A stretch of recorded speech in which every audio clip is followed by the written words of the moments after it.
Good evening. Good to have everybody. Looks like maybe the postcards got delivered. Have a few more people here tonight. We're going to start off with a word of prayer and followed by the Pledge of Allegiance. So if you would please stand.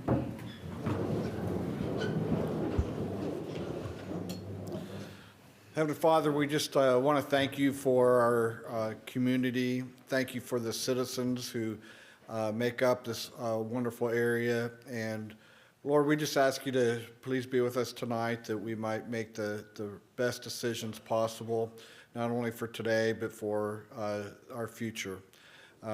We just ask your blessing upon this evening. In Jesus' name we pray. Amen. Amen.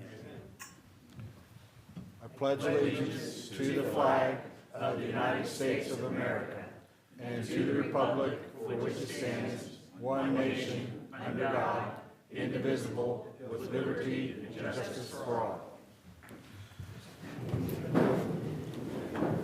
All right, roll call. Henry is present. Scott present. Dr. Sanders Here. Mr. Cornman here. Mr. Ferris here. Mr. Ellis. I'm here, but not all here. And Dawn Durnall. Here. Thank you. Okay, it's not on the agenda, but I'm going to entertain a motion to approve the minutes from last time's meeting. And we have them here in hard copy this time, actually. So moved. Second. All right, approve the minutes. I vote yes. Scott? Yes. Jerry? Yes. Mike? Yes. Kevin? Yes. William? Yes. Dawn? Motion Yes. passes. All right, we have a public comment opportunity at the beginning of the meeting and also at the end of the meeting.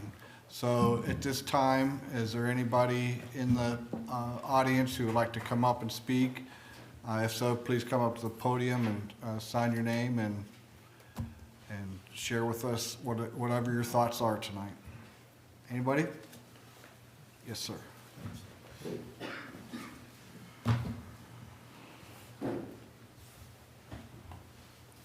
I'm coming first out of selfishness because my dinner awaits me after. I'm Jim Perry. I'm a member of the subcommittee on, now get this connection here, parks, recreation, and cemeteries. Why the three are together, I'm not quite sure, but and I want, since we got a great public turnout, now our subcommittee met with the park board. Jimmy Durnall is the chair. Jimmy, are you chair? Is that accurate? I'm the president. Yeah. President of the park board, which I learned is under Indiana Code 36 is sort of a state entity, and it's also identified under ordinances within the town of Ellettsville, and I've got that information from the meeting on Monday night. But we're having a public session tomorrow night in the Department of Public Works building. Is that accurate? That is Yeah, what it is. it's back there, and apparently you get through it by traversing around Town Hall and taking a left and going. If you go by the town hall, it naturally 90s to the left, and you go back to the building, and there's plenty of parking. Yeah, and so this is Parks, Recreation, and Cemeteries, if you're interested or want to comment on that. We did have one topic of conversation on Monday night, and that's if the township merges with the town, what happens to the parks? And there are apparently a couple of county parks in the township geographic area, and those would remain with the county, as I understand it now. But so those are some of the issues that would sort of confront these subcommittees as they're discussing merger, consolidation, reorganization of some sort. And I've sort of leave that, a variety of terms we can use to describe that. But we're meeting 6 to 8 p.m. Thursday night, the 5th, and then 6 to 8 p.m. Thursday night, the 12th. One reason why we're in a little bit of a hurry is because the Reorganization Committee wants our report, I think, by the 4th of March, is it? 27th for rough. 27th, a rough draft, and then one more final document on the 4th of March. But And maybe the reorganization committee for the audience tonight could indicate your future meeting dates. That I think would also be helpful if somebody wants to come to this meeting and comment during the meeting. But I'm happy to, I will sort of stick around a bit, but I may not be here at the end of the meeting. I don't know how long it's going to go. But I certainly will be happy to see people. Paula Anderson and Valerie Dewar are the other two subcommittee members, so there are three of us on the subcommittee. And we'll be meeting, as I say, in the Department of Public Works building tomorrow. And then next week, I think we're back in the town center, if I'm correct. But I could be wrong on that. But if you do come on the 12th and are looking for us, you don't have to look very far. We're not going to go very far since I got my rollator here. And that's my best way of getting around. And the snow will still be here in a week. So thank you. Thank you, Jim. Thank you, Jim. And since Jim asked, we meet every other Wednesday. So the next meeting will be February 18th, and the meeting after that will be March 4th. Jared, if Yes, I sir. may. So, you're right, Jim. The next meeting will be on the 12th, and it'll be at the town hall. Denise, are you here? Yeah. Do you want to announce your public meeting?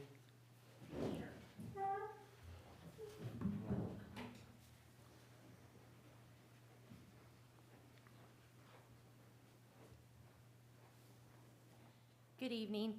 The Planning and Zoning Subcommittee will have a public meeting in this meeting room on February 17th at, from 6 to 8. And we'd like the public to come out and attend and talk about some zoning districts we're thinking of, and we'd really like to hear from everybody about what they would like to see for the township and town. So, thank you. Thank you, Denise. And I think I'll just go ahead. Zach, you're having a safety subcommittee next Tuesday meeting here between 6 and 8. Is that correct? 6 and 7:30, okay. Just thought I'd announce them since we're going through the list. And we have our website. What's the address, William? Ellettsville, richlandinfo.org. Okay. That's another good place to go. Hopefully, we'll be updating that and keeping everybody up to speed on what's going on. So that's a good place to check out, too. You might get me those meeting dates and locations, I'll get them on the website.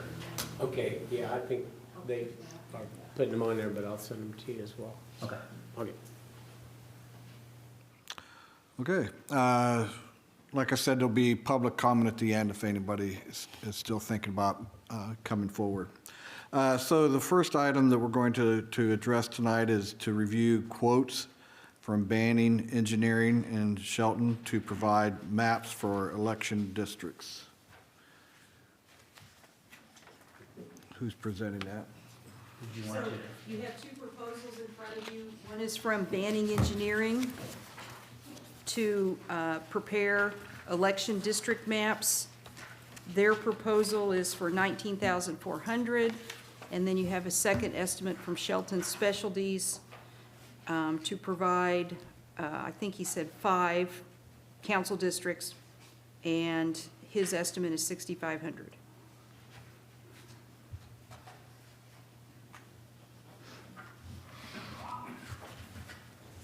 Any discussion? I've worked with David Shelton before, from Shelton Specialties, and he made substantially less than the other one. He is actually the county clerk in Knox County, so he's very familiar with the election law and how districts have to be drafted. And he will have 5 council districts, and it's not in the proposal, but in talking to him, I think he knows that the governance subcommittee may The at-large, he wouldn't have to draw a district. At-large is just at-large, everybody votes, so. But this would guarantee a minimum of 5 council districts that are districts. And if the council, which I expect it probably to be expanded as at-large, this would cover that too. So that's, those districts are town and township Yes, based on population? correct. So try to even out the population between Yep. the 5? With a population deviation of around 10% or less, which is what the state guidelines are. Specify. So it's already been decided that we're going to have 5 council members? I thought that was the governance committees. No, it is the governance Okay, committee, I but see. this will cover up to 5 districts. Okay, fine. Yeah, so like I said, if there's at-large added, there's nothing that has to be drafted for that. But could we go to 3 or go to 7? It could, That's what I'm saying, Yeah. is or not, I mean, that's correct. Okay, all right. The only thing we base, I think it was, with both of these were sent out based on the plan from okay, Sheridan. gotcha. And this would be for the whole township. We're not just talking about the town. That is correct. And all the lines would be, or could be, redrawn. So does Shelton have any intentions of making a presentation to us? In the banning report, they talk about that, about coming and making a presentation to us and possibly even talking to the subcommittee. In my conversations with him, he has said he's willing to talk to anybody via phone or come here if we need him. Okay. What's the timeline for this? Well, I don't know. Banning did it for Sheridan and Adams, so that they're aware of the statutory guidelines. And Shelton, who I've talked to, he's very much aware of our timeline too. So I would confidently say they're both gonna fit within our timeline.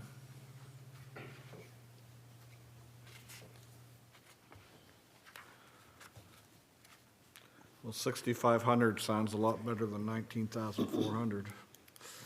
I agree. I found helpful on the Shelton document that it pointed out that only the county commissioners have the authority to establish voter precinct boundaries, and that the creation of these maps could result in split voter districts. Thinking through what that's going to mean, especially if we find ourselves not consistently on the same page about the whole process as the county commissioners, do we anticipate that that could present a significant obstacle? That I would not think so. I've not seen any, pretty much they know that by law, they recommend, if I'm not mistaken, the precinct boundaries and as close as possible. So it would be probably the election board that would end up doing that, and the county commissioners would sign up. They've done it before for Ellettsville when we had some out, and it was just going through the surveyor and saying, here's where the borders are, here's where the precincts are, do we need to move them over a street or whatever? I think it was last done in 2017 when I was on the election board.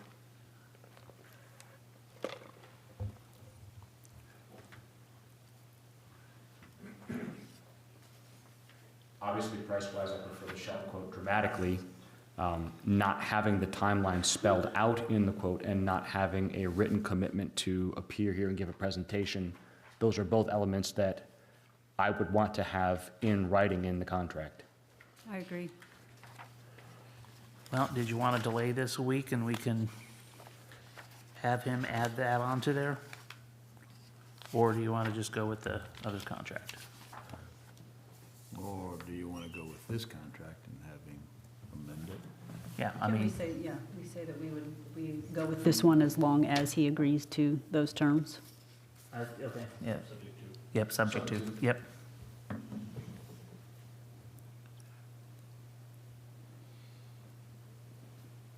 anybody have a motion? Anybody want to comment? That's not on the agenda. I'll make a motion that we accept David Shelton's proposal for the $6,500 amended, that gives us the timeline that works with the state requirements, and what was the other thing? And that he is willing to appear. Oh, Yes. willing to appear. I'll second. Any further discussion? Okay, roll call? So the motion to approve the Shelton contract, subject to a timeline commitment and a willingness to come and give a presentation to the reorganization committee. Okay. I vote yes. Scott? Yes. Jerry? Yes. Mike? Yes. Kevin? Yes. William? Yes. Dawn? Yes. Motion passes. Thank you. May I bring up an additional comment? So I think governance will probably be something everybody's interested in. We have a large crowd here tonight. One, we probably ought to mention when the next subcommittee meeting that will deal with that is. If people's interested in it, it'd be good to come. And then any extra information we could give, maybe it's not appropriate right now, but I think a lot of people will be interested in where they can go to find out more information about this. I think there are some subcommittees that people will really be interested in. Obviously, how their representative, one of them, planning and zoning, I know is one that everybody's interested in, and obviously safety. So I just think that any information we can give them either now or where they can go to get it we should have that passed on. Do we have anyone from the governance committee here tonight? I'll reach out, and if I hear back before the end of the meeting, I'll let you know. All right, now discussion of public outreach meetings.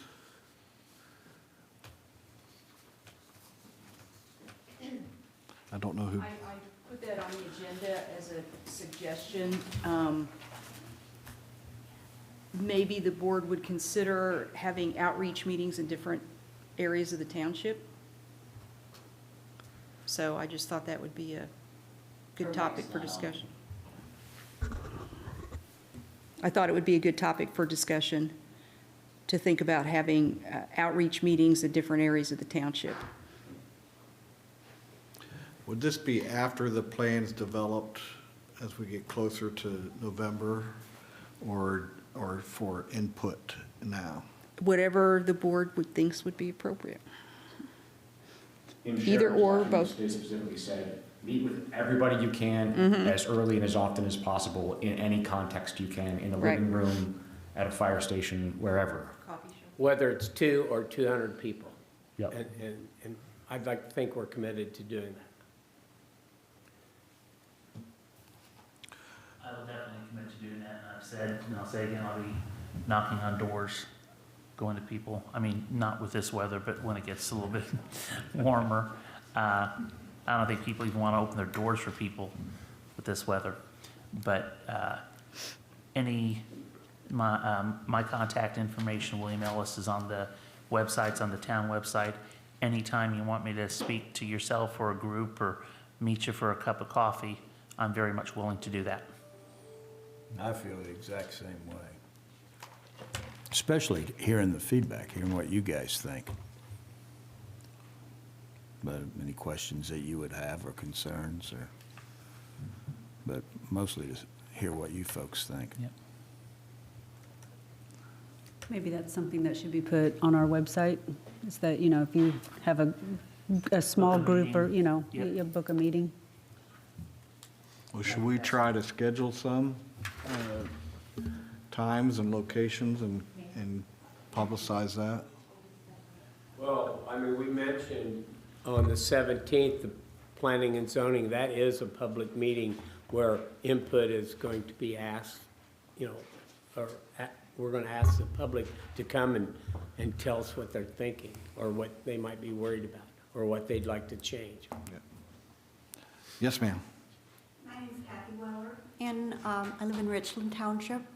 I'm just responding to the postcard, so I'm not really sure what all you're talking about. So could you just give a little summary of why I'm here? Okay, Want me to take that? yeah, All right. great question. Yes. We see a lot of new faces tonight, so that we probably should start off with that. First of all, I think that all of us should introduce ourselves real quick. We haven't. We've had the same, Couple meetings. right, so, want I'll to, start. My name is Andrew Henry. I'm a resident of the town of Ellettsville. My wife and our 5 kids live here. I own and operate a small business in Spencer. And I was excited to join the Reorganization Committee because I think that reorganization has a lot of great potential for giving the Ellettsville and Richland Township area more control over the future of the town.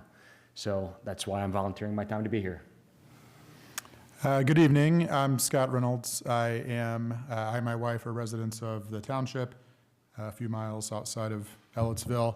My desire to be part of the reorganization committee was, to be part of this investigation into whether or not this makes sense for all the residents of the town and the township, and to make sure that we talk about all the things that should be talked about. So thank you for hearing us.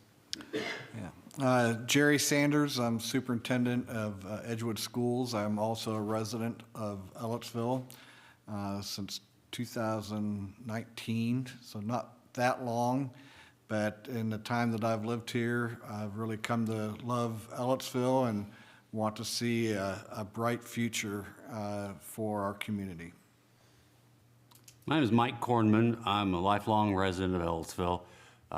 Served on the town council previously in the 1990s, on several committees of the town, and I feel like I'm pretty politically aware of what's going on with our state legislature, as well as local political issues, and I think it's a time that this be reviewed, and that's one reason I wanted to volunteer to be on the board and represent the town, so thank you.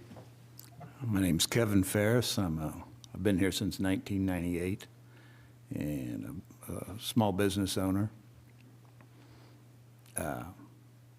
I live in the township, a little bit past the school on Reeves Road, and everybody said what the reason that I'm on this board. I'll go next, because I'll explain kind of. Okay. I'm Dawn Durnall. I am on the Richland Township Advisory Board. I live in the township and have basically a lifelong resident of Ellettsville, Richland Township. And like Kevin said, everybody's pretty much said everything, but I do want to make sure that we're doing the best thing that we can for us now and for in the future. All right, I'm William Ellis, and I currently serve on the town council. I've been a resident of Ellettsville since 2014, lived in the county since 1999. But the crux of the question, what are we doing here? At the state level, there's been talk, as far as I can remember, at least since 2006, of eliminating townships, consolidating townships, meaning, you have one smaller township, one larger one, put them together. That sometimes works, but sometimes you're going to have townships that have different points of view on things, and it doesn't work. So when we're looking at this, we're like, Ellettsville and Richland worked together for 79 years when it came to fire protection. We have a shared history and a shared vision of growth. So instead of changes at the state level causing us to have to react, we thought we'd be proactive first. And what this would do, this would actually reorganize the government of the town of Ellettsville and Richland Township into one system, so the borders of Ellettsville would pretty much be Richland Township. Everybody be Ellettsville. Technically, and please don't quote me that we're changing the name, because that's been quoted. You could technically change the name. It's almost like the reset button on local government. We're starting from scratch on one hand, but on the other hand, we have ways that works. The township does things great, like with cemetery maintenance and poor relief. The town does things great. You probably saw the streets recently with the snow. The town's done that well. Fire protection for Richland Township, the town has done that well. So certain things we don't have to reinvent. So what we want to do is bring the interest of Richland Township and Ellettsville, because a lot of what we do in Ellettsville affects you guys anyway in the township. Problem is, you don't get a vote on it. We want you to have an input on it. We want you to have a vote. And where this differs from what you've heard from annexations and stuff like that, annexations usually there's two types, super voluntary or voluntary annexations, which is what Ellettsville's been doing. People pretty much knock on the door and say, we're tired of the zoning and planning of the county. We want to come into Ellettsville. Welcome. But then there's other people that are not attached to Ellettsville that can't do that. But then there's the other type of annexations that, and it's going through the court systems right now, that they force you in whether you want to or not. This, though, is a perfect solution because the ultimate decision is you guys. We started this in October with a vote. I think it was October we voted, the town council voted to pursue it. And then in November, the township board unanimously both said, hey, let's move forward. So we formed this reorganization committee. We have, I can't remember how many subcommittees. What is it, 6, 7? There's 7. 7 subcommittees, I believe. And those committees are, the goal is that if in November we've earned your vote and you vote to do this, you're not going to lose any services, but you're set on the path for success. Because one of the things I asked at one of the last meetings, how many people have lived here and had kids here go to the school system? Raise your hand. Okay, almost everybody. How many of those children, after they graduated, found a job here in Monroe County and stayed here? I see even half of those. We want to change that because this is a community that's home for all of us. We don't want it just home to us. We want it home to our children and grandchildren. And that means a couple things we have to do.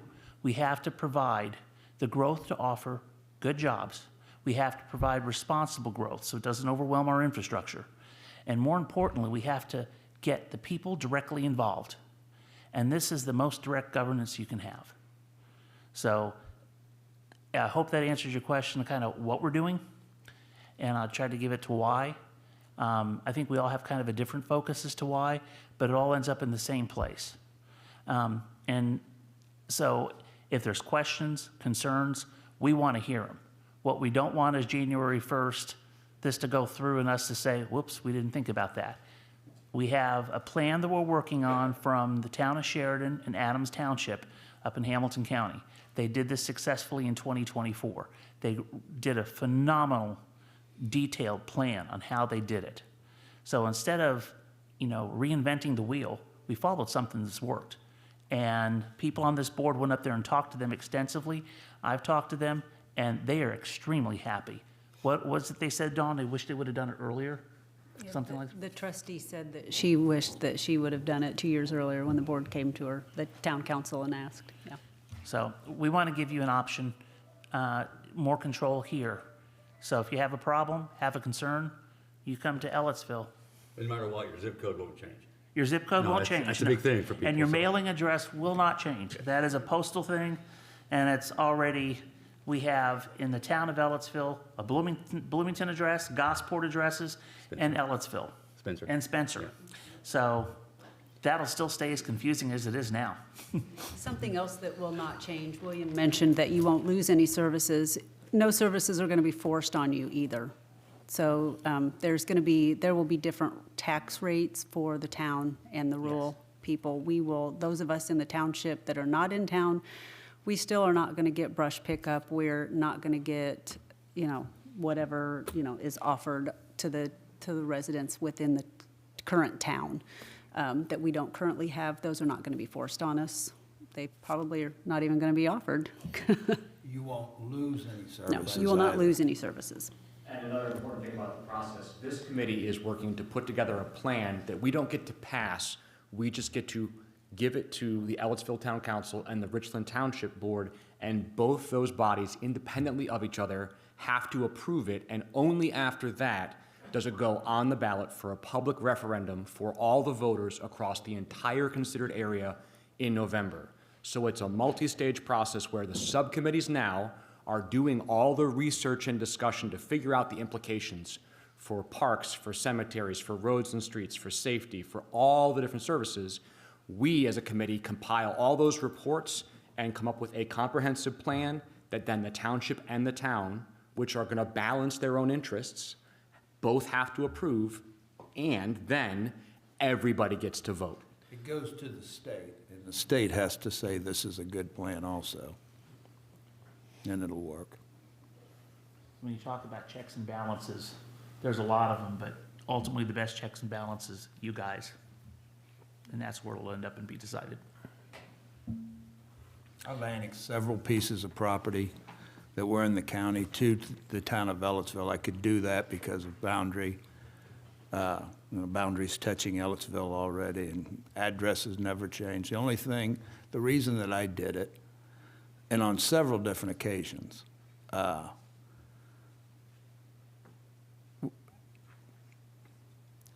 like the governing in Ellettsville better than I like the governing in the county. The county wasn't really receptive to what I wanted to do. Everything that I've done has been successful and well-received, increased people's, not just their property values. It was good for all the neighbors, everything that I've done. So, and the county was always opposed to it, but Ellettsville always welcomed it. So that's why I annexed. And in fairness to the county, we've got commissioners and council. There's Richland Township, they have more issues and more voices than Richland Township they have to represent. And that's the way they're set up. And they're doing their job on representing those other voices too. But sometimes that conflicts with what Richland Township wants. This kind of lets us chart quasi our own direction. When you still have county government, that's not going to change. But instead of them drawing a land use plan and saying how you can subdivide or what your slope should have to be, we can do that. And based on our growth in super voluntary annexations, I'd say it's been well received by people. There's differences in ideology too. What the county perceives as the focus of their government, they've got this thing they call urban sprawl that they don't like. I don't think they understand it. I've been told by people a whole lot more knowledgeable, like Bill Cook, that they don't understand it. And they limit, they've got a plan already in place. That plan's been in place for decades of how they want to see the growth. I can tell you tons of stuff that I don't agree with that. And hey, you want to hear my opinion? Ask me. Let's get together for coffee. He'll tell you. Yeah, that's why I want to see this happen. I think it makes sense. I think it's important at the higher level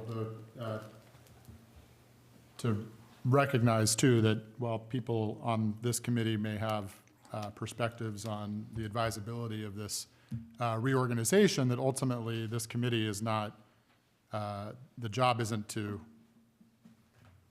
persuade, it's to present the best plan that, based on the input of the public and the subcommittees, we think could be the best outcome. And then that's to be considered by the actual decision makers at the township and the town level, and then ultimately the voters.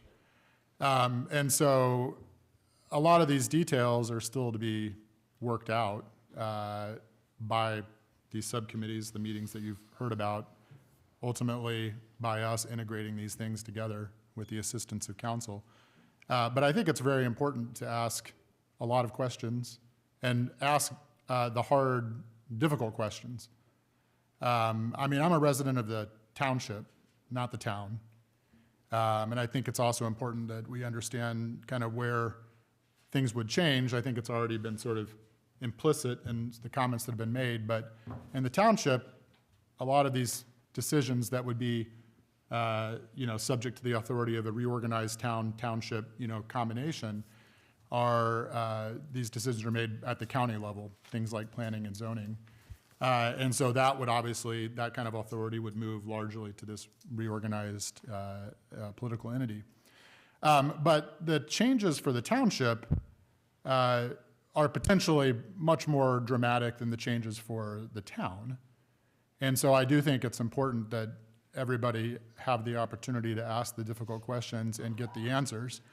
And I also just want to encourage people to do that and let them know that we're happy to have that done, just whatever our individual feelings might be. Kathy, did that answer your question? It's starting. Okay. There sounds like a lot of moving parts. There are. Just here to listen mostly. And that's awesome. Yes. That was a great question, and really, my opinion about all this is, we're citizens like everybody else, everybody in this room. And I think everybody in this room wants the very best for our community, and that's what it's gonna take. It's not just 5 or 6, 7 people sitting up in front of you. It's going to take everybody in this room to talk to your neighbors, to get the word out, have the conversations when you're outside. Well, you're not going to be outside with your neighbor these days, but Unless you're yourself.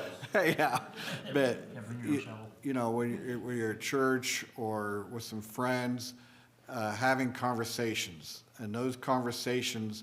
If we each one take this very seriously and go out and have those conversations, then that's how we're going to reach more people, and more people are going to be knowledgeable. We don't want anybody to go to the voting booth in November and say, I have no idea what they're asking me to hear. We need to make sure everybody that in our own personal circle of influence that we're reaching out and touching and making sure that everybody understands the situation. And we are just getting started. I personally am still learning a lot about what we're doing and why we need to do it.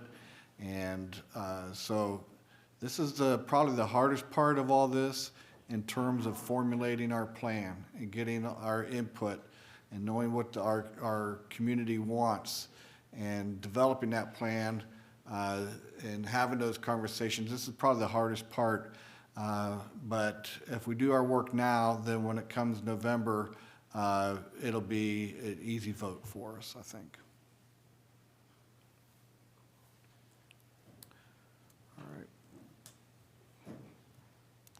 All right. The next item that I had on the agenda, looks like it says discussion of dates for subcommittees to make preliminary reports to the board. We already have that, right? Yeah. Yeah. I'll get to it. All right. I feel like I'm monopolizing this session, I'm sorry, but you said that the township people, of which I'm a member, will be affected more than the town.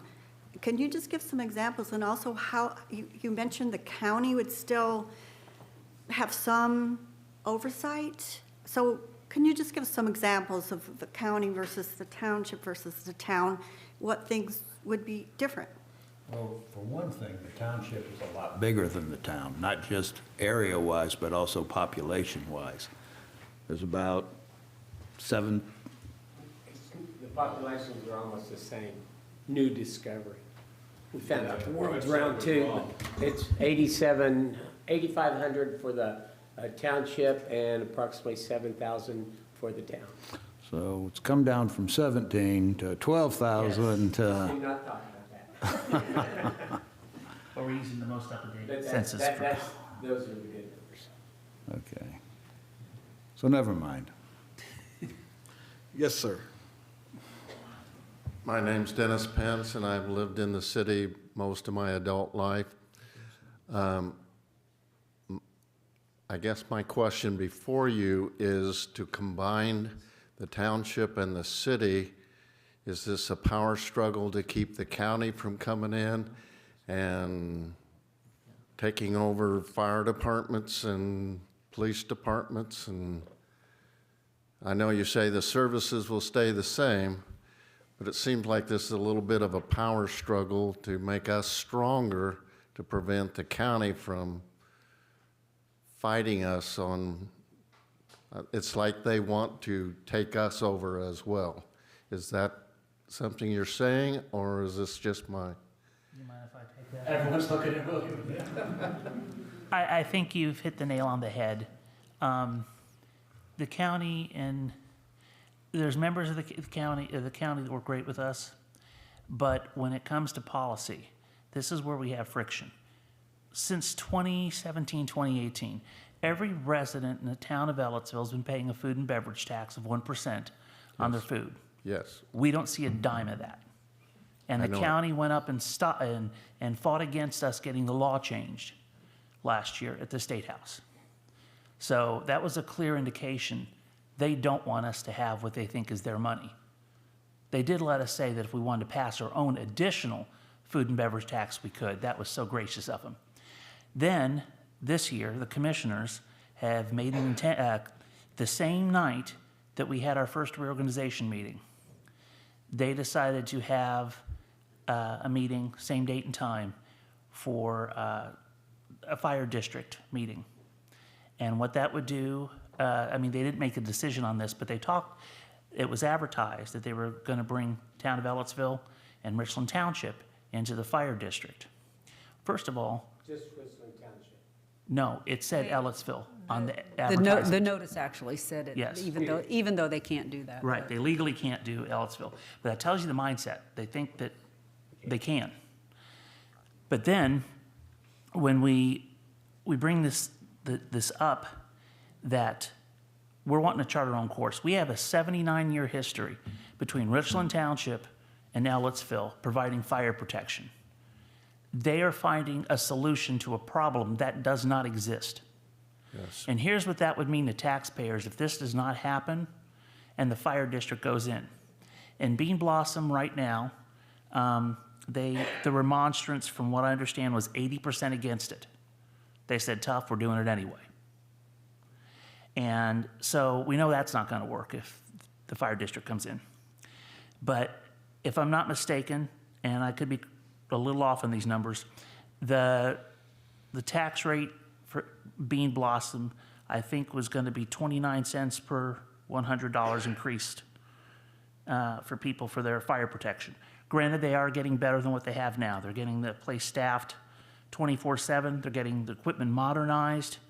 But for a $250,000 home, that's about $700 more a year in property taxes. So let's take that if the fire district came into Richland Township. Well, they contracted Ellettsville Fire. There's no equipment. There's no staff. They'd have to build all that from scratch. I think you'd be lucky to pay 29 cents per $100. Now, realistically, the elephant in the room, reorganization is going to cause a slight increase in taxes. We don't know exactly how much, but I tell you, it's not going to be 29 cents. It's not going to be that much. Based on kind of what we're looking at, back of the napkin things, based on the Sheridan plan, if we kind of overlaid them, probably looking, what was it, 5 to 8 cents per 100, Mike? And that depends on, you know, if the subcommittees and the public say, you know what, we want more services than we have, and we're willing to pay for it. But the goal is not money, because we're trying to make this as close to revenue neutral for the taxpayer, the people in the township, as possible. And because we want to really open the industry of new growth, where when new stuff comes in, they can be at the higher rate. And one of the biggest things I hear from town residents all the time, we do not want to have to pay for new growth. Well, the way you do that is have smart growth, growth that is commercial, light industrial. We're not necessarily attracting any, but we're not going to stop that if you have 100 acres and want to sell it. It's not our job to tell you what you can do with your land to an extent, as long as it doesn't affect your neighbors. So to answer your question, there's a lot of pieces to that, but yes, this is a good way for us to say we have our own identity. It's a like identity. We go back generations of the two. Ellettsville is Richland Township. You know, we're fully in the township. Actually, I think we have a little bit in Bean Blossom now. But for most of its history, it has been in Richland Township. And we want to continue that. I'm in favor of fighting the county in every way that we can. All right. And adding extra taxes, tongue in cheek, it goes right along with our school corporations, which doubles my taxes every year anyway. So, Well, we won't be done. so thank you very much.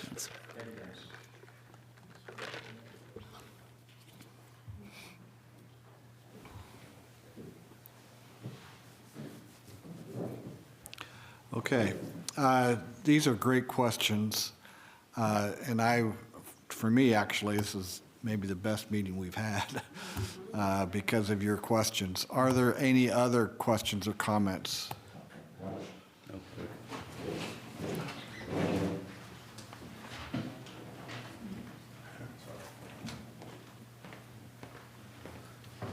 Whoever gets there first. Ladies first, though.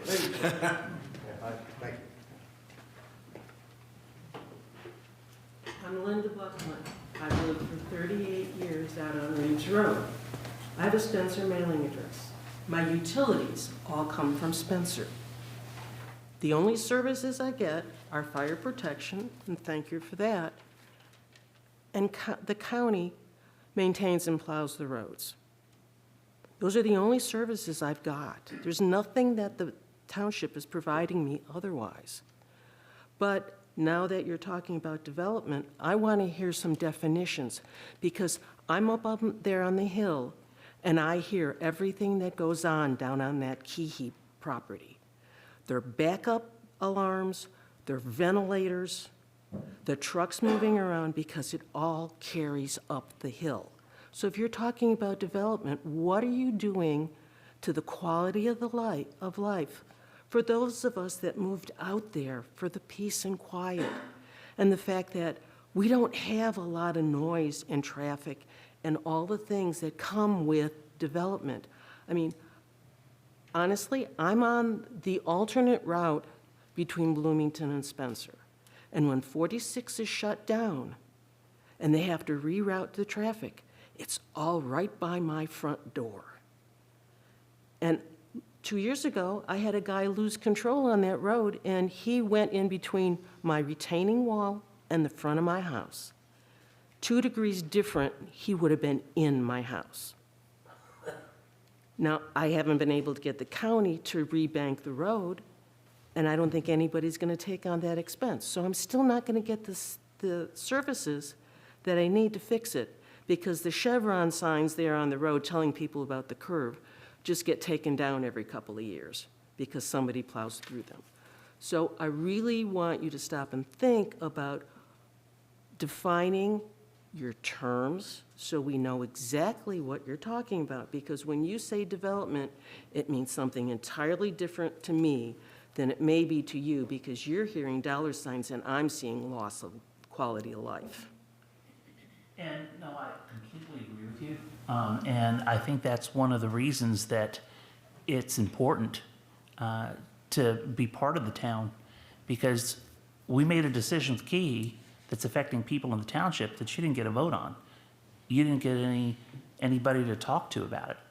And you're kind of caught in that gray zone that we made the decision and you have the consequences. We want to avoid that as much as possible. We don't want people to say, well, you know, I want this.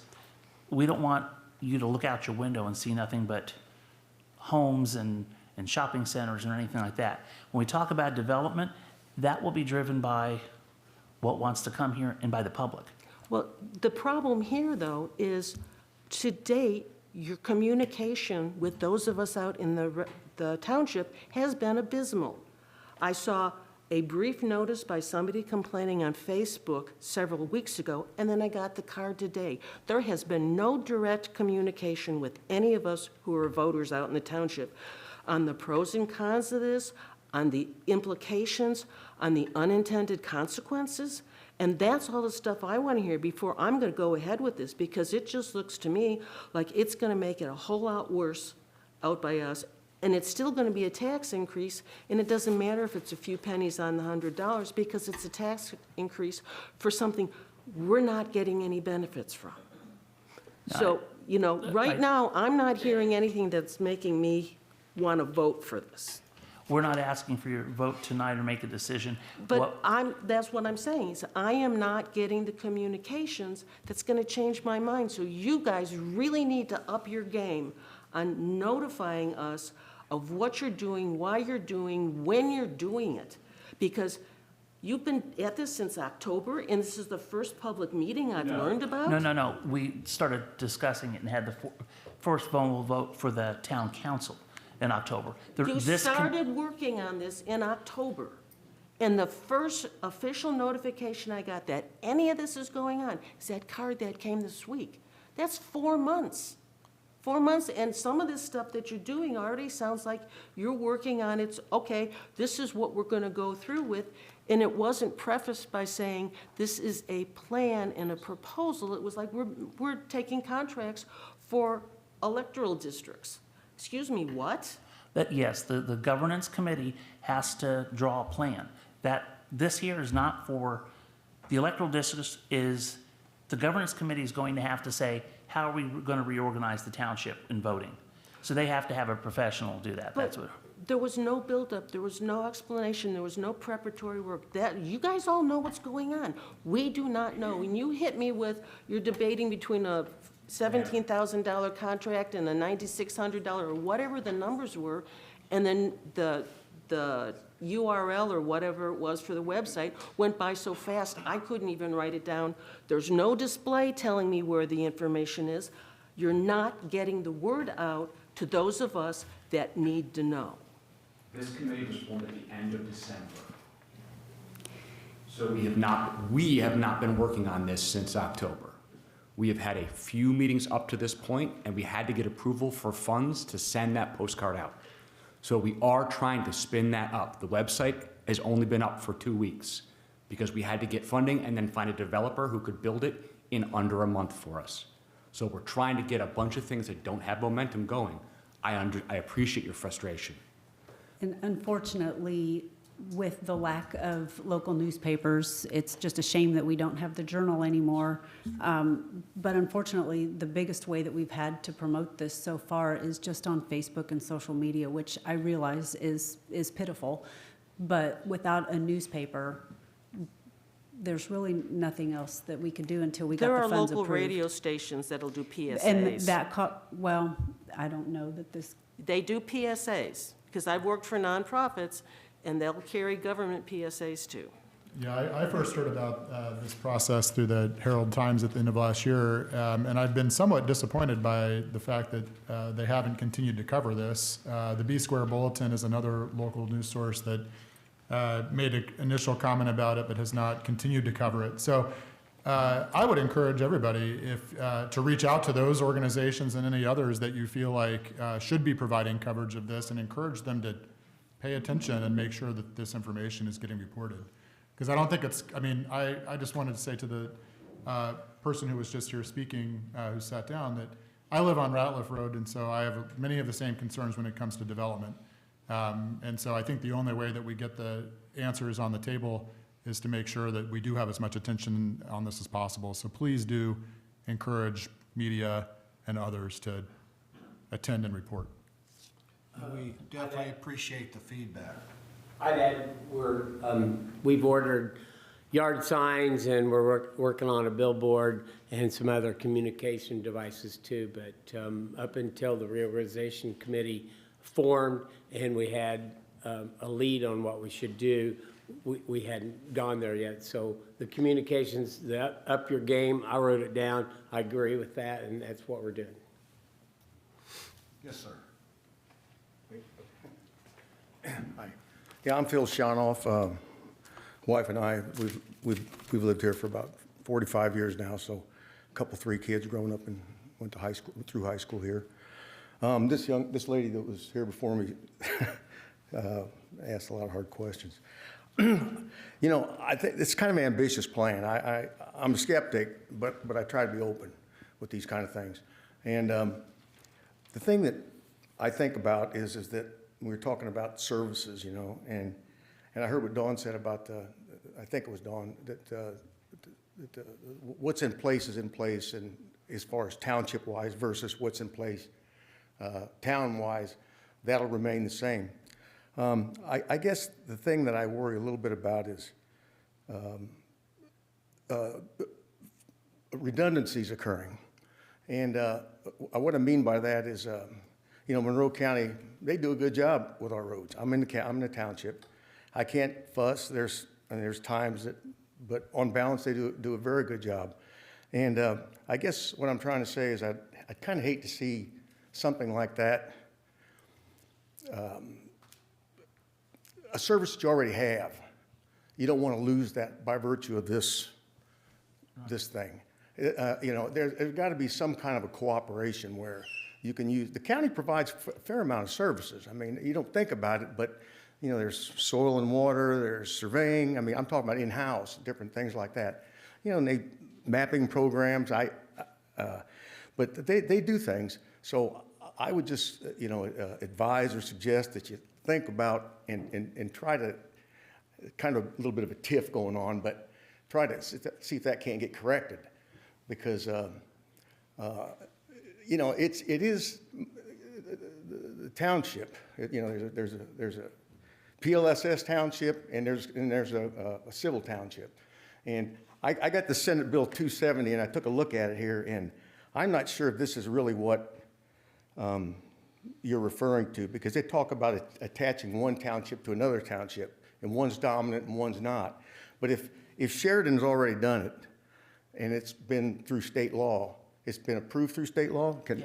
Yeah, this is different than that. Yeah, I'll let it go at that. I just didn't want to. Sheridan is actually the third, Sheridan Adams are the third or fourth that have done Is it it? since Yeah. like 2011, I think. I think Zionsville and Whitestown, whatever townships, they've done it. Somebody said Bargersville. Does that sound right?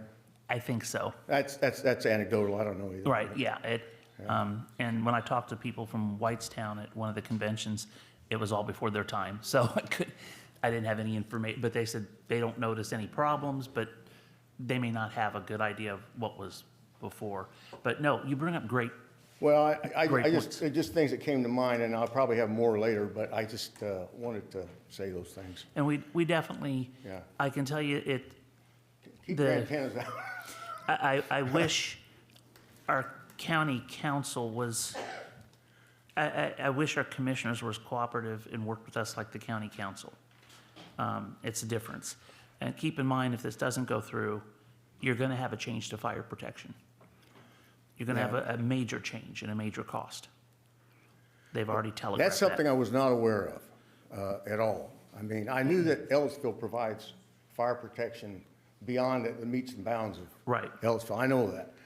Now, how that's compensated for, I have no idea. I just, So the state gives funds specifically to townships, that is for fire. That is the only thing it can be used for. So townships are basically a funnel for fire services, whether it's volunteer or a career department. So everything that Richland Township gets for fire goes straight to the Ellettsville Fire Department, which is why Richland, that William mentioned earlier, Richland has no town fire department of its own. Right. And in the Monroe right. County Fire. Van Buren does south of us. Right. but- and So then- we have, so we but right, are. in Bloomington, yeah. So for 79 years now, the Ellettsville Fire Department. taken care of it, Has yeah. taken care of Richland. It's almost an equal, Ellettsville puts in a little bit more money than the township does from the state, but it's pretty equal on what they get. Okay. Well, listen, folks, thanks for. No problem. Thank you. Thank you, Dennis.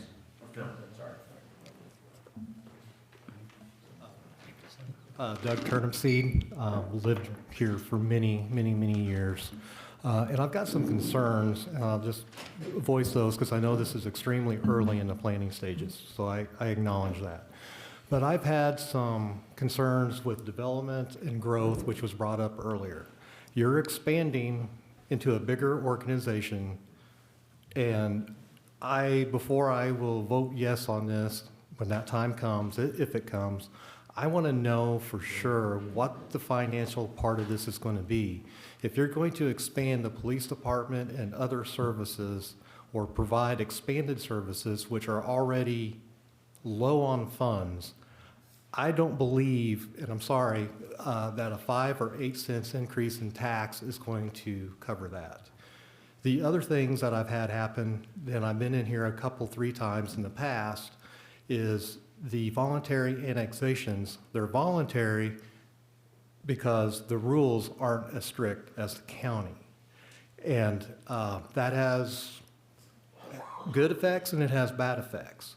The bad effects that I have personally witnessed is the city council has given in to developers and those people that are building the infrastructure along 46. And that's been very disheartening because I feel like the focus has been on development and creating tax dollars and funds and leaving us unrepresented. And so that's a hard pill for me to swallow. I've watched the agreements that we've been in here and we've agreed upon just totally undone.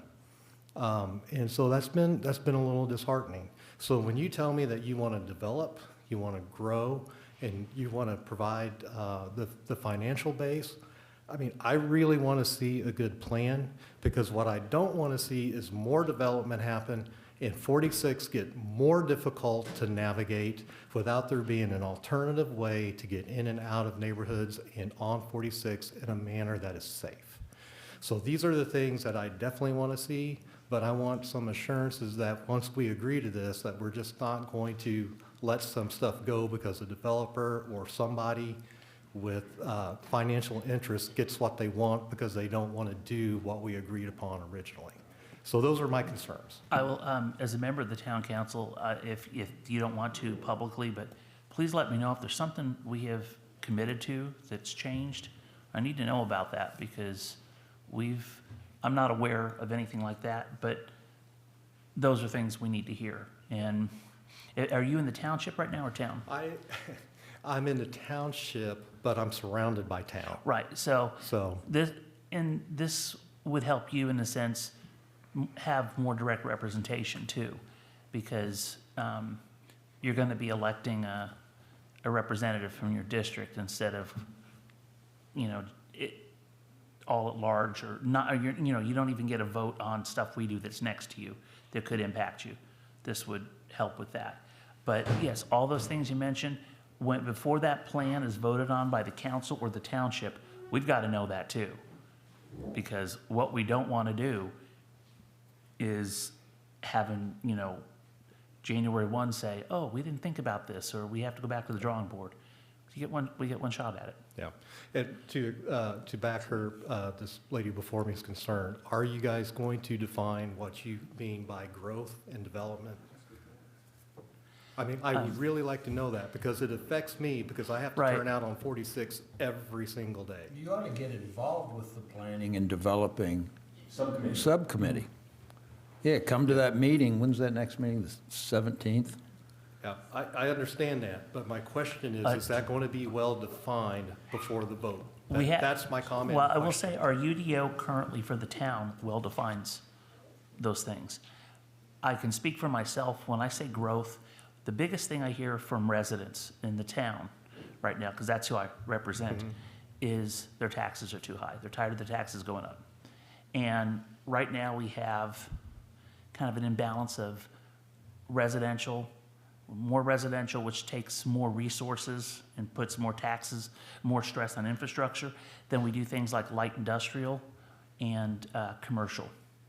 I wouldn't want a bunch of strip malls, but like if Crane is always, that is a driver of industry in our region, and there are companies that support them in the defense industry that would like to do manufacturing similar to what's happening, on the west side of, and for me, that's what I envision.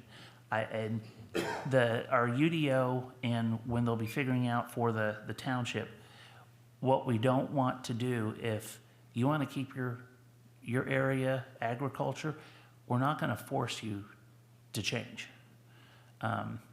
And so, but on the other hand, if you have somebody, I think I mentioned earlier, with 100 acres, they no longer want to farm.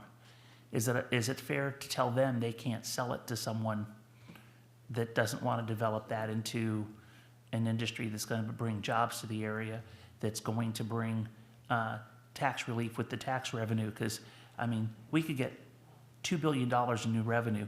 None of us are going to make a dime more, so it doesn't help us, but it does help everybody with their taxes. It does help the schools especially, because they're able to get more revenue without their, but we also have to, the quality of life, because we don't want everybody to be so crammed together that you're spending 45 minutes getting from here. What you see right now with that construction at Sale Street, we don't want that to be a typical drive all the time. So those things have to be in mind. Harmon Farms, I believe, aren't they working, as they build out, aren't they also working on an alternative like weight connection to the school and back way with there? So those are things we keep in mind. And I agree with you, we really need to take the emphasis off 46. And I mean, for me, if I had a magic wand, unless there's a stoplight, I would not have any right or left turns off of 46, because highways should not. They're stroads, and they should.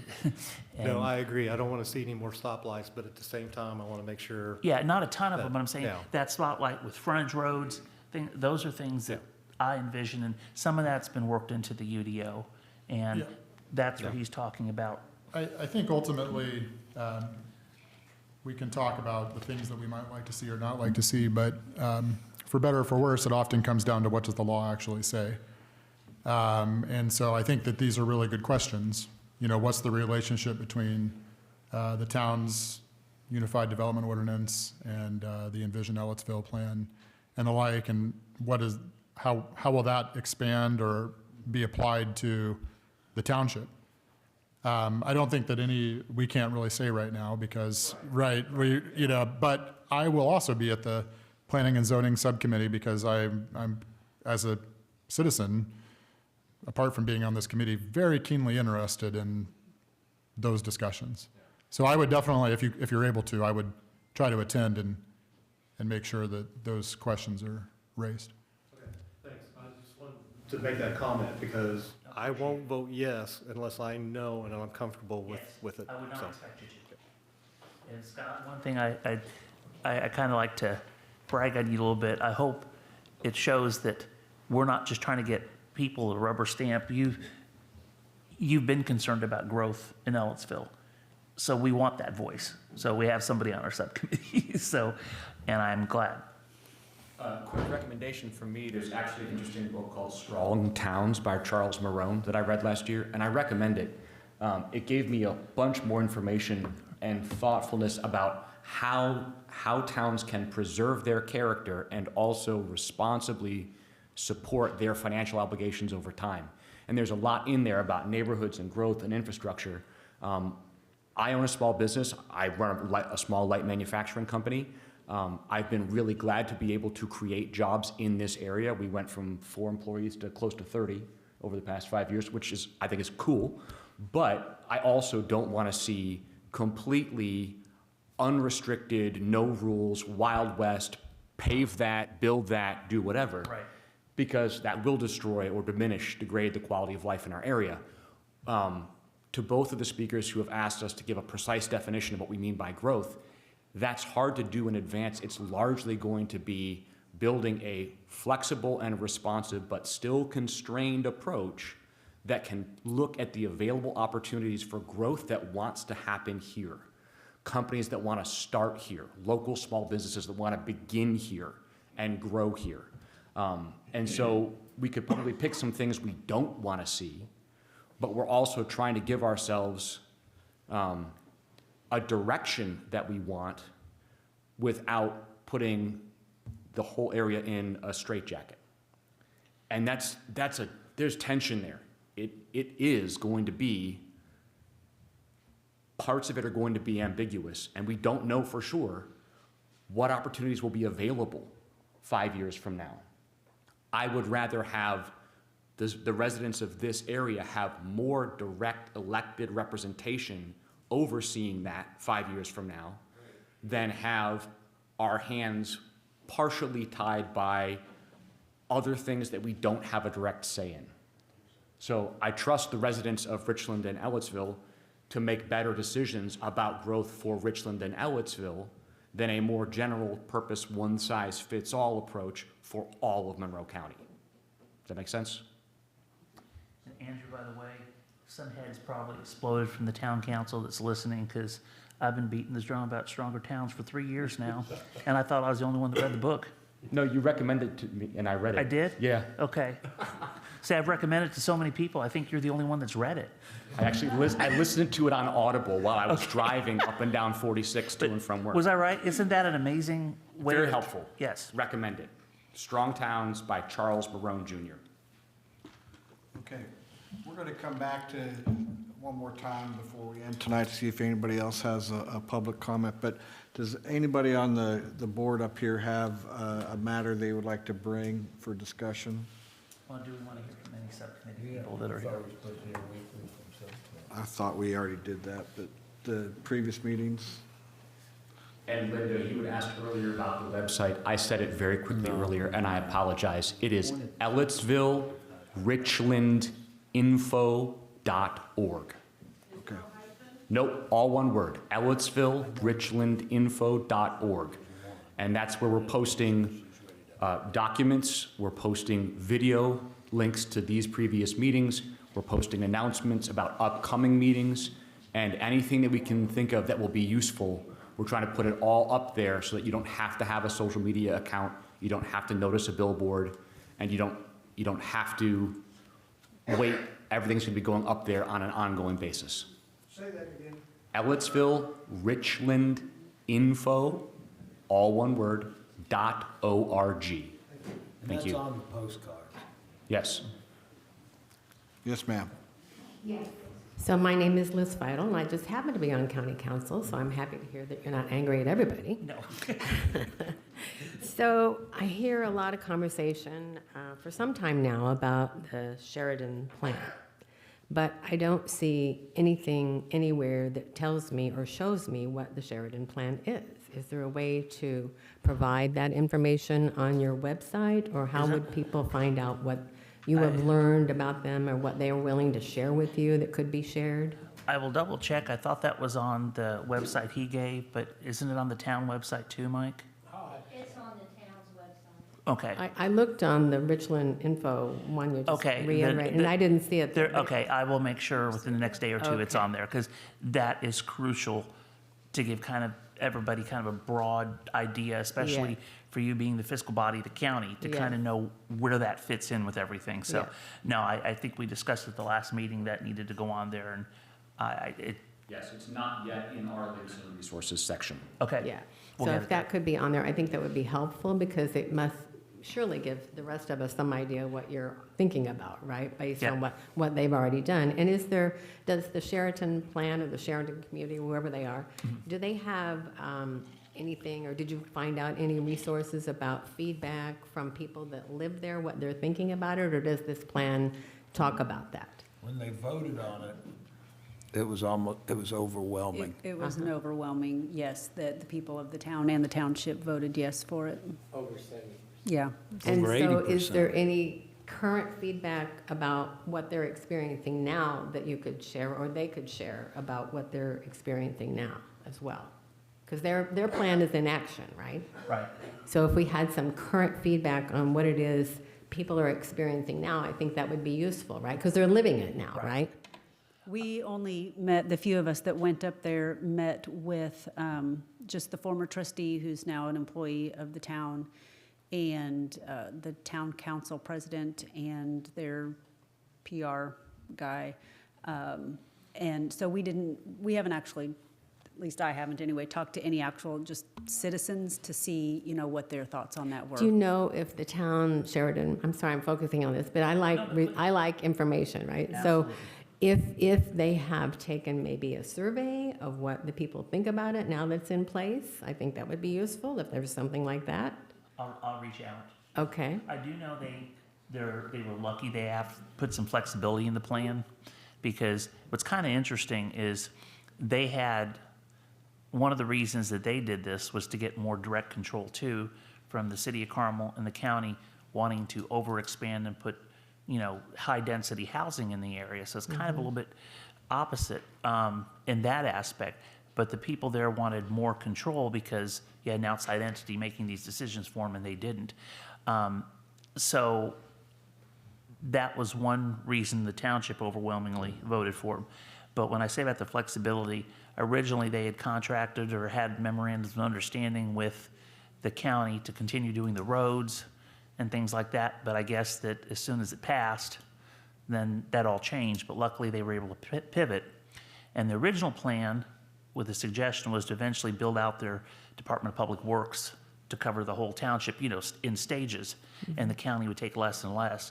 But it ended up changing where they subcontracted for a lot of it, saved a lot of money on the taxpayers. So it offers some flexibility there, but I haven't, that's a good, I do know I've been on there. We have Ellettsville High Neighbor here for Ellettsville, They have a similar one for Sheridan. Okay. And I've been on their Facebook group. I haven't asked anything because I'm not a member there. I've just kind of lurked. And I saw a lot of the same concerns there around this time in the process as we're hearing here. But I noticed after the vote, I haven't heard anything on it. So,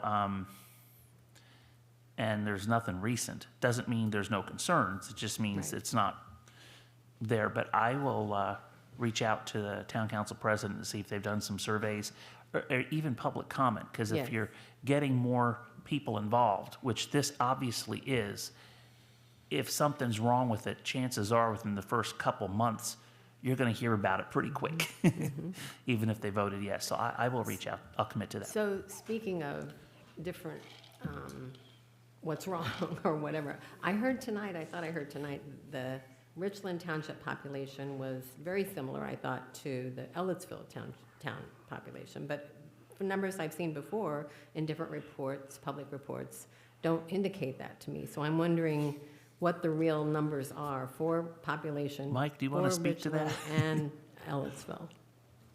Yeah, so the real numbers are, it's 8,000 to 8,500 people in the township, and our last census was, in 2020, was 6,635 people, so we're pretty sure we're over 6,700 just based on new starts, building and that. So those are the good numbers. I've got egg on my face because I was told the numbers were different for quite a while, and I'd been using them. And so if you want to come see me, I'll give you all the facts, but the first fact I give you was incorrect. But those are the numbers. Okay. And that's verifiable how? Well, it's on the census. Okay. And as everybody around here in Monroe County says now, just Google it. I think it was an easy. There was an email census inquiry about the numbers of Richland and Ellettsville, and Ellettsville's numbers are included in the Richland overall. I think that's where the confusion was. That's where We ended exactly up where it double was. counting. But even- So, yeah. Okay. Turns out the old numbers just turned out to be legend, not truth. And so is there information, back to the Sheridan thing, is there information before and after their reorganization, or what do they call it, about the tax rates? Did they go up or down, or where's all that? They have Sheridan that? went up 4 cents per 100. Okay, so there, and that can be shared also Yes. on your? I believe that's in the reorganization plan. If Okay. not, it was. It is. Okay, it is, okay. Yeah, Yeah. I couldn't remember if I read that. In my or heard that. opinion, you can't have too much information. Right, well, exactly. Well, because you never know what you don't know until. Right, yes, okay. And Well, the thank you. Sheridan, the Sheridan plan is a good, almost a half-inch thick But it's printed. okay. So, If you put so it you- there, so that's a people lot of can information. look at So it or you've got not, your right? information, yes. Yes. It's great because, Yeah. you can find anything you want. Yeah. We in can't there. even email it, so. Yeah. It's so Okay. large. Thank you. No, but Thanks.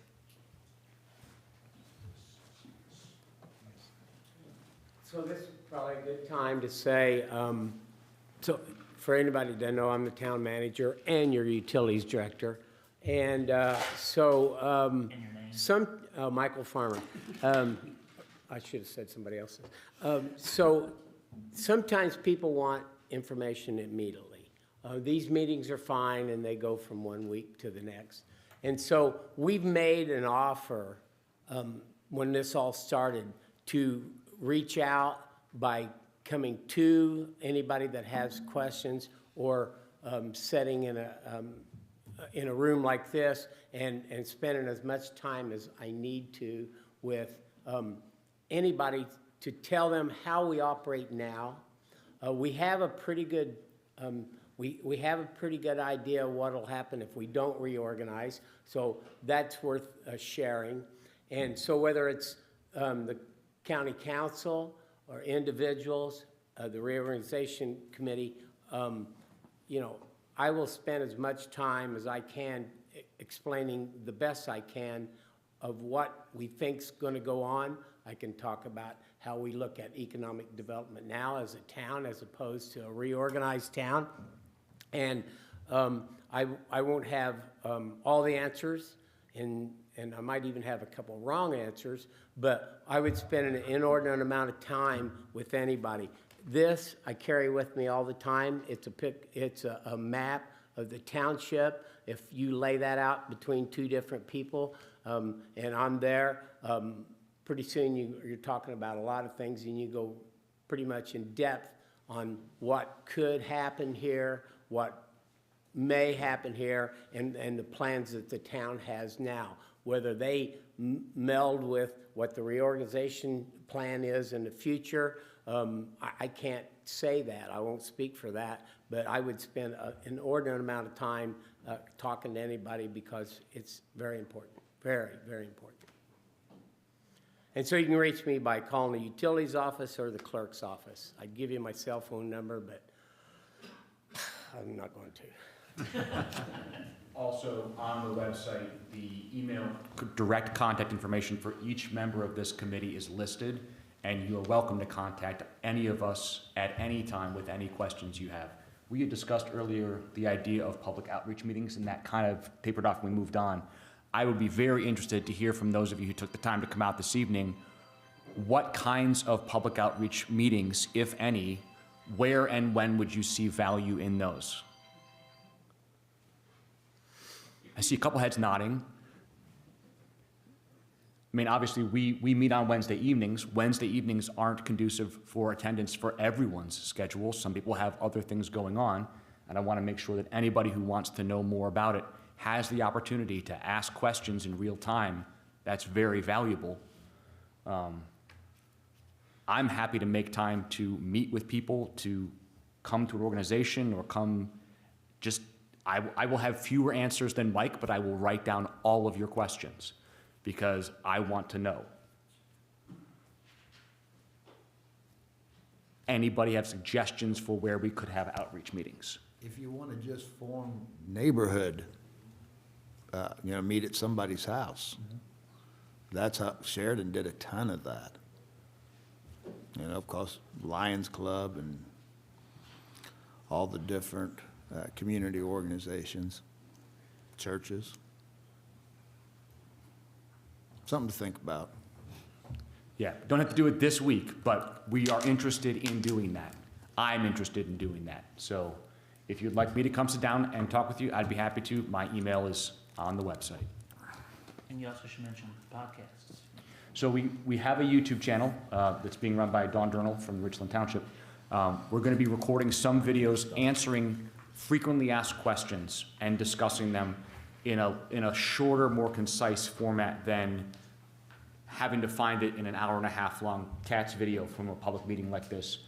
And we would happily discuss and record answers to any particular questions you have. Questions about what do we mean by growth? That's a great topic for us to discuss and point out what we do and don't want to see. Ultimately, we can't predict the future. We don't get to call the plays 3 quarters in advance, but we do want to give you guys more information about what we're thinking, what we see in the Sheridan plan, the questions we've already been asked, our best take at the answers to those questions at this time, so we can refine those and get you more information. Hey, William, you had a motion last meeting about moving to weekly meetings. Are we going to discuss that? I'm more than willing to. Diane, do you have anything? I do have a report. You want me to get it now? Love it.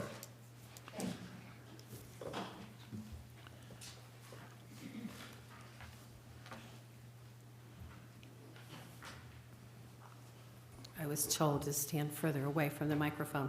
I'm reporting on behalf of the Planning and Zoning Subcommittee. We've met 2 times, and our first meeting was spent learning a lot about what is currently in place. And I have to compliment Mike and Denise for answering many questions that we had about it. We all have copies of all the different zones, and your concerns are many of our concerns, too. I will share that with you. And the second meeting, and I would encourage you, just as a sidebar, before our public meeting, if you can have a copy of our objectives, the people that are going to attend that meeting, that will help you help us, I think, because these are the things that we're charged with doing. But our second meeting was last night, and we got more detail. And I have to compliment our community for The plans that are already in place, the Envision Ellettsville plan was awesome, and the current UDO is very specific, and although it's thick, it's thorough. And most communities of our size don't have anything comparable to that, and they certainly don't have anything so recent. That's the other thing that's so helpful here. This is not a 20-year-old plan, and it is specific as to what is expected currently. Now, our charge is to determine how much of that comes into play, because we're now incorporating, and that's not the right term, we're adding. We're adding a lot of more rural property than perhaps what this UDO was expecting. And that's where many of our questions were. And again, Denise has been very thorough in answering those questions and helping us, but we will need the input of the community as to the feelings and thought processes. So, but we are listening, and that's why we decided as a group, we need to hear more. I hate this microphone. Okay. We need to hear more from community residents as to what are your feelings about it. But again, I think with Mike and Denise's help, they can explain thoroughly and completely what can be expected. You can't micromanage it, but you can be thoughtful with it. And I think what our entire community wants, the business community, the residents, they want it to be predictable, very predictable, and they want decisions made in a timely manner, in weeks or short months, not years. And I think that's what this group can accomplish as a part of the whole process. And that's it. So the date of February 17th, it would be good to have a packed house here, I think, for that evening. That's it. Thank you. Thank you. Diane's serving on the planning and zoning subcommittee. She didn't say. Oh, she did. She did? Okay. Okay. I didn't know if she did. You probably did. I mean, you did. That's it. It cut out just when you said that. Let me ask you, when we talk about growth, who wants more pizza places? No? Okay. Oh, wait a minute, I want to add to that, because it's a little bit of a joke, but to take a few seconds here. I was involved as in my previous level as a fire chief 3 years ago to the market studies for Ellettsville area. And we were told we could have up to 8 pizza places in the Ellettsville area because we seem to like pizza. As anybody watches the roadways on a Friday night, you see them all up down the road, right? So you see every place packed, right? So that's the nature of our beast. And we had one close, and there's 2 more looking to come here, so. What's your plan for growth? Pizza? Yeah. Yeah. All right, anything else before the board? Any other committee meetings? Yeah, I was just going to ask the same. Are there any other, I mean, we passed a motion last time, says request, but you could also say direct, each subcommittee to make a report at our subsequent meeting starting tonight. So it sounds like maybe not every subcommittee has a representative here tonight. Are there any other subcommittees that would like? Public safety, maybe? I see. And finance? I see, okay. Yeah, Zach's right now coming up for public safety, and then after him. And maybe we can add a line on the agenda going forward, just to have a designated spot for these reports. Zach Michael from the Public Safety Committee. We met last Tuesday and got a lot of great information from the fire department, the police department, the building department, and each individual member of the committee is now working on drafting, the plan or parts of the plan. Just a reminder, Mike announced it earlier, but we will be having a meeting next Tuesday, February 10th, here from 6 to 7:30 to solicit input from the public on what they want to see from public safety. So that's our report. Thank you.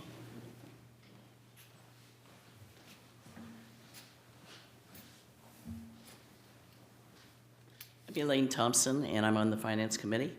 And we've had 2 meetings, multitude of information, budgets, and tax levies, and so on. And we meet tomorrow. We're going to put it all together, and I believe we will have a good rough draft for you on time. Thank you. Any other reports from subcommittees?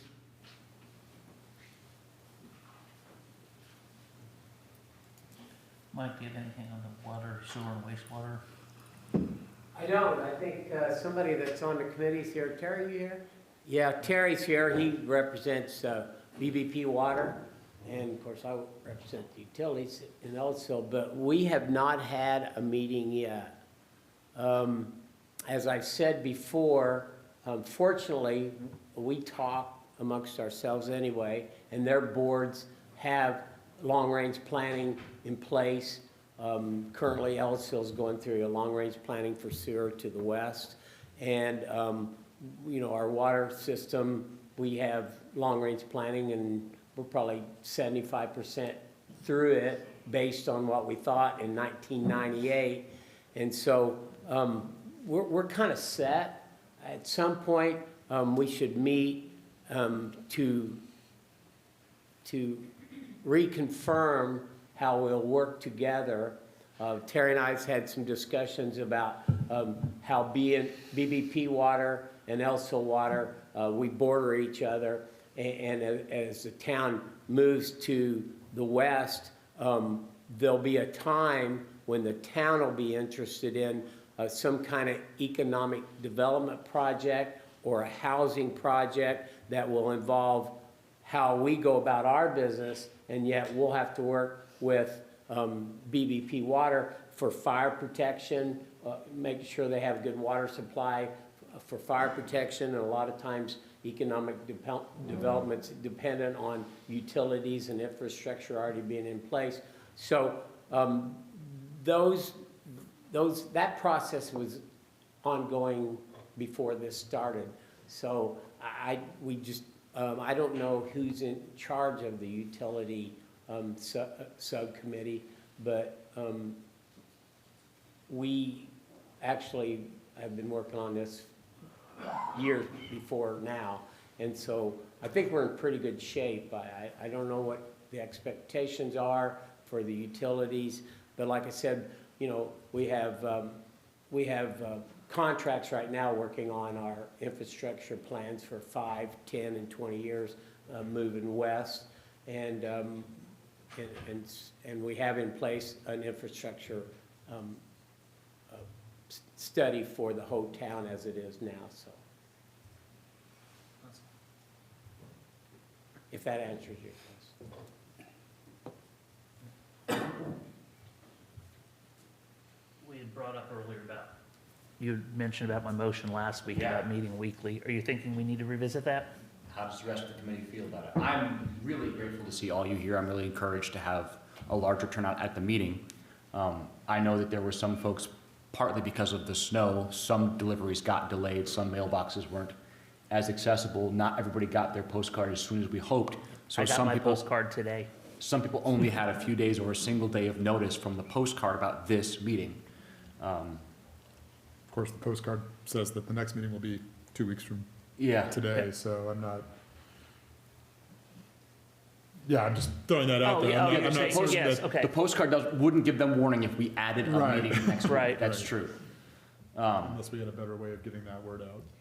Well, along that line, I was wondering if we should, Mike, talk to Fields and Company and have them take the suggestion of the lady that spoke earlier and get some PSAs out, if we can, on the radio stations. Okay. All the local ones that, Yeah, I mean, they asked me the other day if they wanted to reach out to HT and maybe ask them to come see us and do an article now, and so, yeah, we can do that. I think she's right. We need to get as much out there as we possibly can. I was not aware that we could do the PSA I will caution, announcements. I know in one of the nonprofit groups I work for that was lobbying for ballot question, they would not do that since it was a yes or no ballot question. But it's not gonna hurt to ask. Right. So But we this will, is just for the meeting for awareness, we're not doing the actual for the ballot. I agree. Okay. It's how they interpret it. Sure, I got you. We can try. Yes, we definitely will try. because I think every meeting we've discussed outreach and better ways we can do it. And even between meetings, I've had conversations with everyone. What more can we do? And especially Mikey's. I'll get the yard signs out. I think the ground's gonna thaw next week. All right.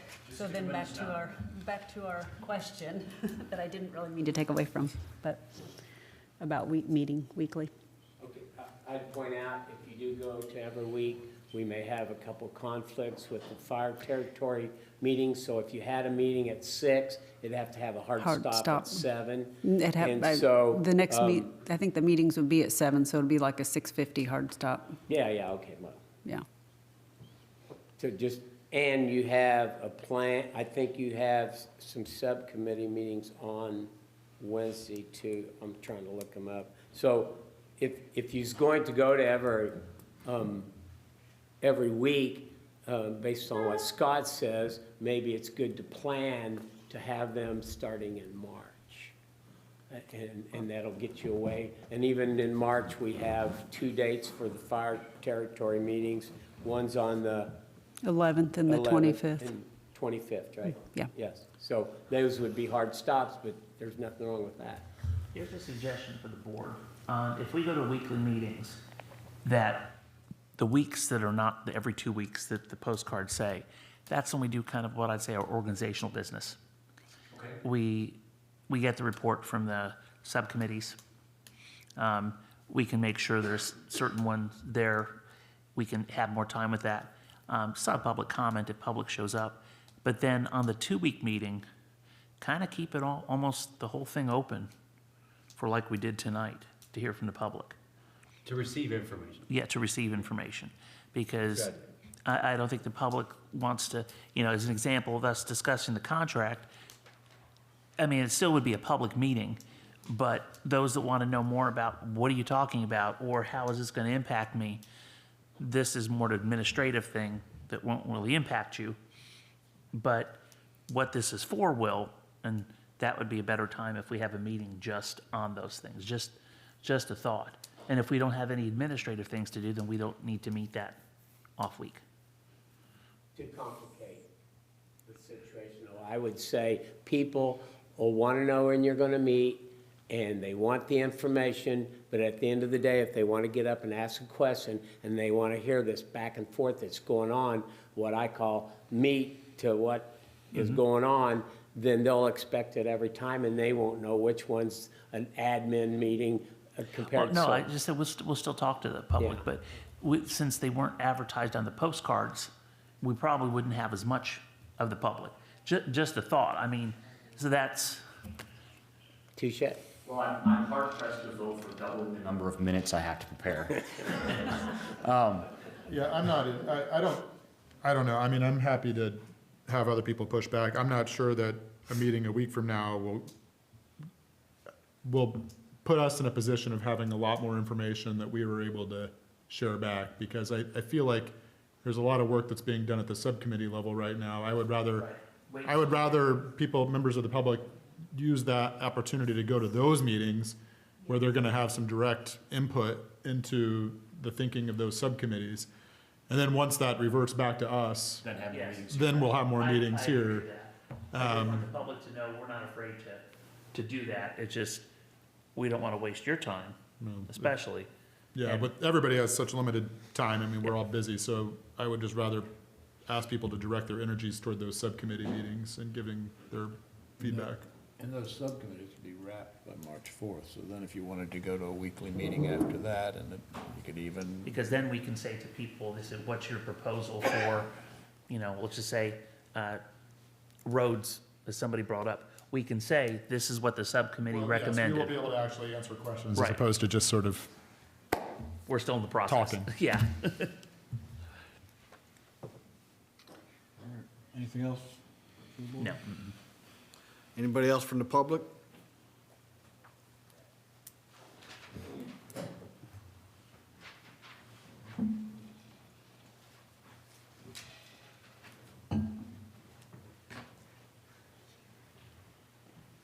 Good evening. My name's Tim Crouch. I'm a lifelong resident of Monroe County and about a 30-some year resident of the Ellettsville area. And a couple of questions. First off, what you're doing, I think, is very ambitious if you're looking at later this year putting up, I mean, if I understand it, you're talking about a referendum later this year? Okay. You've got your work cut out for you. Yes, we do. Okay. Also, it appears to be your focus is that you're very interested in getting public comment. I, for one, and I don't know how many share my view out here, feel like that I'm kind of still in the dark. Not a lot of information, and maybe I just haven't went to the right places to find it. But one thing is, has there been any kind of master or overall scope plan on what you're proposing? Why, the issues that's going to be taken up into that process, the process itself, the timeline, the deadlines, anything like that out there that I have missed or I'm not aware of that would give me a better feel for why we're here, why we're discussing this, and what the intent is in the whole process. Okay? Number two, if you're coming back to the public with intent of convincing us to vote either yay or nay on an issue like this, when is there going to be a final document that we can look at, that actually we can dig into to find out what the ideas, the reasoning, the value, the other issues associated with to convince me that I'm going to, when's that going to be available? Yeah, I mean, Darla and Eric, weren't we looking at probably May or June? We need to get to Baker Tilly a draft plan so they can finalize it, and then we're hoping to get the reorganization plan to the council and the township board by end of May. Okay, so before the end of May. Very aggressive. It is.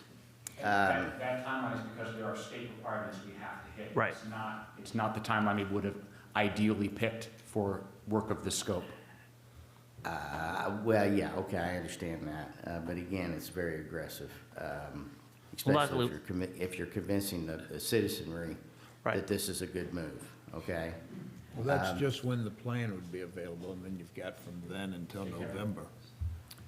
Right, but again, if you're talking about a referendum in November, and then I assume that once the final document's out there for people to digest, then you're going to have public meetings on that. Mm-hmm. Okay, so we can discuss what's in the document with you, clarify things, ask questions, raise issues that we may have concerns with, those types of things. So I'm just trying to wrap my head around, how this is going to work. I'm very interested in being involved and want the best for the community. Not saying whether I agree that this is a good move or not at this point. The final question I have, and it's really more questions than anything, and that is that your subcommittees meetings, I assume that they're open to the public. Mm-hmm.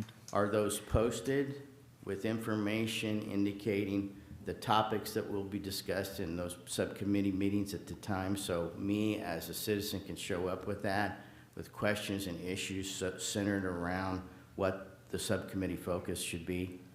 They've been on the website, haven't they, Mike and Denise? Yes, and we've been sending out postings when a meeting's about to happen, and it goes to website, Facebook. It's almost a weekly thing. Hi Neighbor, yeah. But is there once, the website Yes. that was mentioned, is that one central point that we can go to get all information? So on the subcommittees, because the subcommittees are made up of the citizenry, they've got to decide week to week when they're going to meet. There's not a hard, because everybody's schedule's different. So it's not it's not something that you can plan from now until, for the next 3 weeks. What I'll do is tomorrow, I already made a note, I'll talk to our people that keep the information out there and see if we can come up with a calendar that would be updated every day that a new meeting is scheduled, because And then I'll make sure that gets on the website, so you do just have one point of information. Yeah, that would be great, because Okay. obviously, again, if the intent is also with the subcommittee is to get public input, then, yeah, as most, and I understand coordinating people is difficult, scheduling is difficult, but again, if the key is getting public input, then we have to have an opportunity to be able to provide that and know when to show up to do it. And generally, what are the topics or what are the general discussion points are going to be involved at that subcommittee level? Well, there's 7 subcommittees, so like one's planning and zoning, so they'll handle all the issues. I don't think those subcommittees are going to be producing an agenda prior to each meeting. So no agenda outlining specifics or anything like that that we Well- can look at beforehand? Yeah, there will be. They have the objectives that they have to follow. Yeah, Is that something we could Okay. post those objectives? I have to, let me see here, because committee members, the website doesn't, but it should have all the subcommittee members' contact info on there also. I thought it did, maybe just, do you remember seeing? We never discussed putting contact info of private citizens on the subcommittees on that website. We put our public emails on it. Oh, that's right. Yeah, that's right. So, I guess they can email us. I'm gonna try to just make sure we get the calendar as you guys book the stuff and have him put on the website, because you're right, we'd be putting, I mean, they're not elected officials or anything like that. They're, when all else fails, you can call the clerk's office. She's not here tonight. And you can call the clerk's office and ask for that information. It'll get to me, and I'll get it to, I'll get it back to individuals. And like I said, we're gonna try to post all this too. But if all else Yes. fails and you're interested and you don't think you're getting the information, you call the clerk's office and you'll get personal service.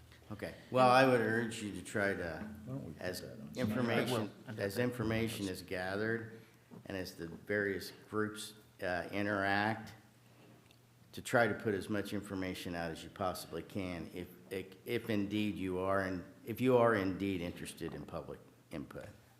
and we definitely are, because we can't do this without it. I can tell you, if you just come to the town hall every night at 6 o'clock for the last 2 weeks, I'll there's keep that- something going on. I'm telling you, because I've been here, so keep you that can in mind. almost not miss. And if you're lucky enough and the lights are out, you get to go home. So, I'll say the subcommittees we have. Thank you. Finance, public safety, planning and zoning. There are longer names than that. Parks and recreation. Cemeteries. And cemeteries, yeah. Governance, But governance and water, wastewater, and sewer. And I just wanted to make another clarifying comment, because I realize that a lot of people attending are hearing some of this for the first time. I'm going to ask somebody to correct me if I say something that's wrong here, but as far as the role of this committee goes, we are tasked with putting together a proposed reorganization plan. Once that passes out of this committee is finished at that point. And then it goes to the town council and the township board, and then ultimately, if they pass it, to the voters. Some people involved in this committee may then take on sort of an advocacy role, I would imagine, and some may not, as far as the plan goes. But while we have our opinions on where we think we're going, ultimately, our job on this committee is to find facts, put together a plan, and then we hand it off. Hopefully that helps. Am I correct in that? Yep. Okay. All right. Oh, sir, yes, thank you. If I may, I applaud you guys for what you're doing. I just want to be clear about something that I see is confusion, and that is the input from the public. and everybody wants information and all that, and you're compiling all this and you're making decisions. But when it comes down to the final, I would say that's the final. No more discussion of, well, why are you doing it this way or that? So when it comes September or whenever this is finalized, we get the final report. That's what's locked in. That's what we're voting on. That's correct. Yes, once it gets Okay, sent to that's the what we're state, it voting on. cannot be No more public input of, let's change this and let's change that. Well, where did you come up with that at?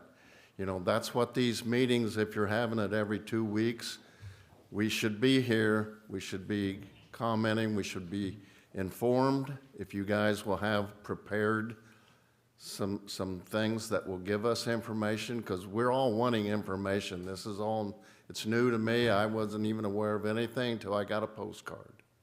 And that's the reason I'm here. But once it's finalized, and we need to make the public aware. There's no more input, there's no more discussion. So I hope that's the way it is. It's not going to be changed right up to the day we actually vote on it, and then I don't know what changes have been made. It legally can't be. Once it goes So- to the state, it's done. We cannot Okay. change Right. anything. So in Right. June, I think that's the And if date there's when it, something people really want to lobby for, I then the wanna- new I council. want to know what's locked in solid Yep. before I vote, and there's no more discussion on it, okay? Doesn't Thank the you. language say that both the town council and township board have to pass substantially similar? yes. So once those do that, and they're voted on, that would be what's submitted to the state. So everybody will have, it should be all their questions. I mean, I shouldn't say all their questions, everybody's gonna have questions, but, And William, it isn't that the plan is going to try to spell out the exact details of implementation for every single thing. Some of those details will be determined by the reconstituted, reorganized governing body correct. starting in January if the referendum passes. But all the big picture pieces and an understanding of the general impacts of across all the services, that has to be really clearly locked in for the document for public vote. Thank you. I'm Michael Richardson. I'm on the subcommittee on the planning, but I want to address the information. I also work for the United States Postal Service, and I want to explain something why those postcards were so delayed. We had a trucking company called 10 Roads Trucking that went bankrupt and kind of left the Indianapolis area without some possibilities of trucking. So the mail sat in Indianapolis for quite some time, but we couldn't get it out. The snow was no help. Some of your mail sat in Bloomington for 4 or 5 days before it even got to the routes. So I don't think no one's blaming for the tardiness of the mail. It was late, of course, but there were some hardcore reasons, and not because they didn't do their job, we didn't do ours. So that I just wanted to address the reason for the tardiness of that mailing. Thank you. Thank you. On that note, this meeting's adjourned.